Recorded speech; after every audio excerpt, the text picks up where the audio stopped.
All right, ladies and gentlemen, you're welcome to another great episode on your favorite political talk show, The Truth with Ben Jokes. Now, I have said repeatedly here that the APC was formed by separate groups of individuals who had personal agenda they wanted to implement. But coming together meant each group was going to allow the other group carry out his own agenda, no matter how sinister. That was why Southwest APC politicians kept on supporting Buhari even when they saw that he was killing Nigerians. On the strength of that arrangement, Buhari began to do the unthinkable. He promised during his campaign to crush Boko Haram, but as soon as he got into office, Buhari, who was once a spokesman for Boko Haram, coined the term repentant Boko Haram. And not only did they claim that many of the Boko Haram killers had repented, they began enrolling them into the Nigerian army. We shouted and shouted, but southern leaders did not intervene. They didn't do anything. Now, only God knows the number of so-called repentant Boko Haram members who are in the Nigerian military right now. That is why the Nigerian military is heavily compromised today. The so-called repentant Boko Haram members have been attacking ordinary Nigerians because a leopard can never change its spots. Over 50 of them were caught and dismissed last year for giving Boko Haram security information. The whole ambush that we see on soldiers, how information leaks, they get surrounded and killed. These guys are the ones responsible for everything because they are now in the military.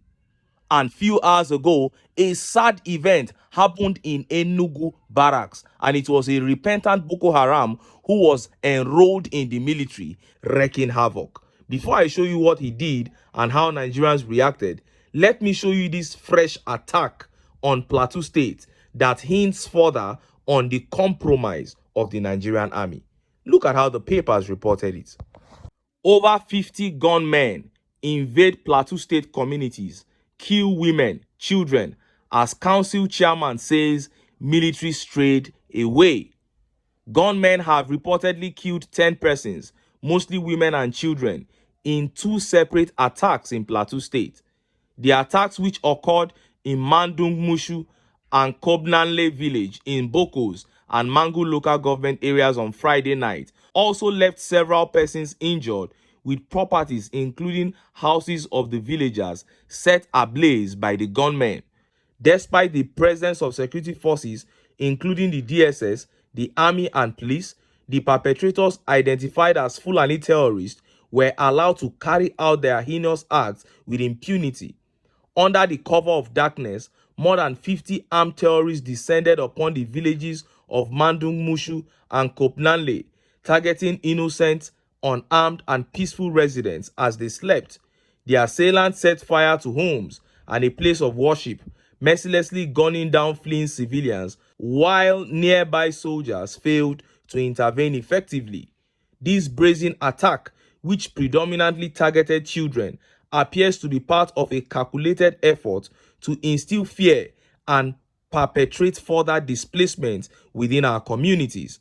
We condemn this act of terror, which we believe is aligned with a broader agenda to impose Sharia law and seize control of our lands. Just hours before this tragedy unfolded, BCDC Vanguard submitted a petition to the Department of State Services (DSS) challenging a leaked memo that falsely accused our people of planning violence against Fulani residents. We unequivocally stated that the intelligence behind the memo was fabricated and defamatory. Despite our efforts to rectify this falsehood, the security apparatus failed to protect our community from the very threats we highlighted. We are appalled by the apparent prioritization of the lives of Fulani residents over our own and demand answers from the authorities.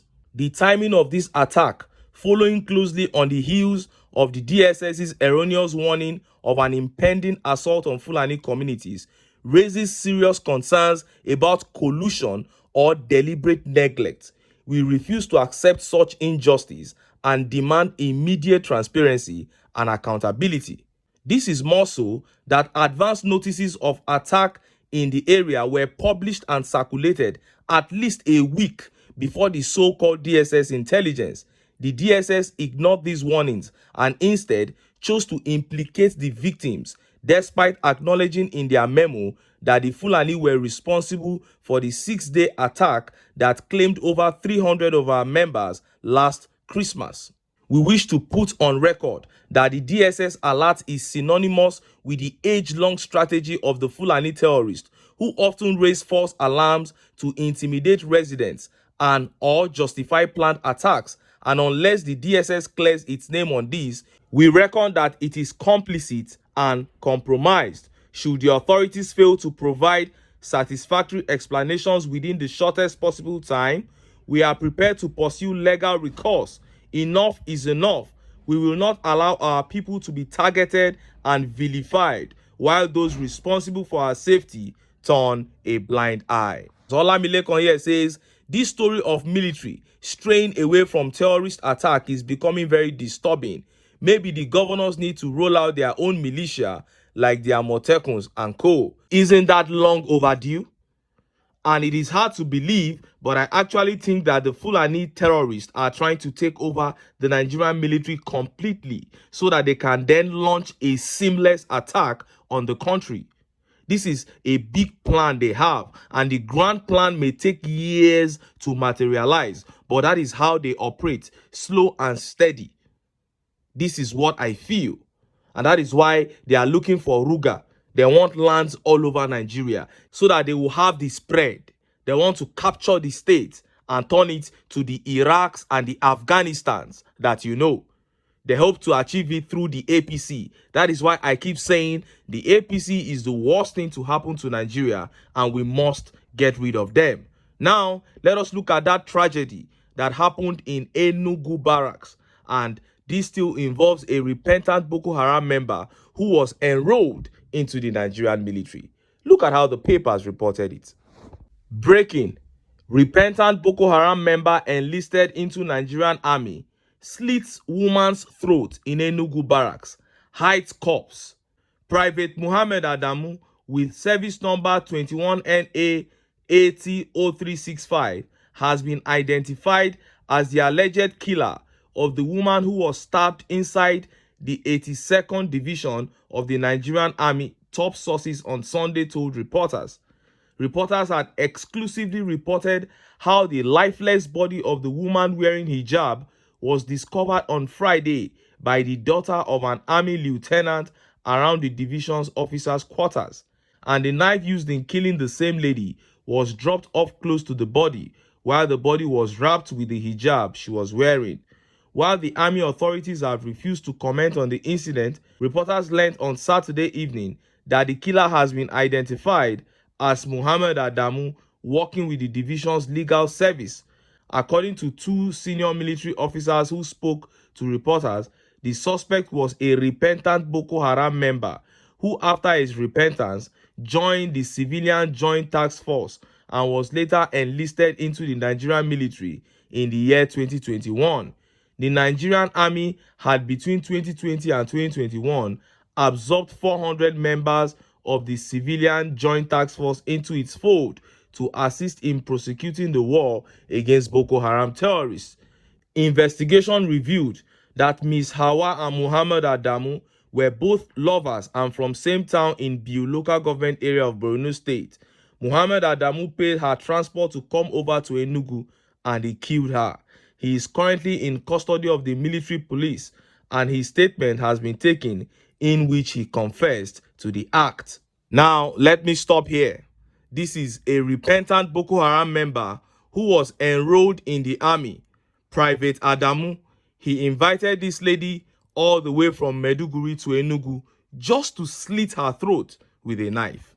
I don't need to tell you that this man still has his terrorist tendencies intact. But according to this report, he has been in the military for about 3 years now. Imagine the havoc he would have wreaked. When you hear that soldiers, our gallant soldiers, got ambushed on their way from one camp to another, you are wondering who leaked the information of that movement. These are the people doing it. If this administration had the political will to do right, they ought to fish out every single Boko Haram member, every single Boko Haram member that was enrolled in the army in the name of fake repentance. Fish them out and rearrest them, because they are the ones, jeopardizing this whole fight against insurgency in Nigeria.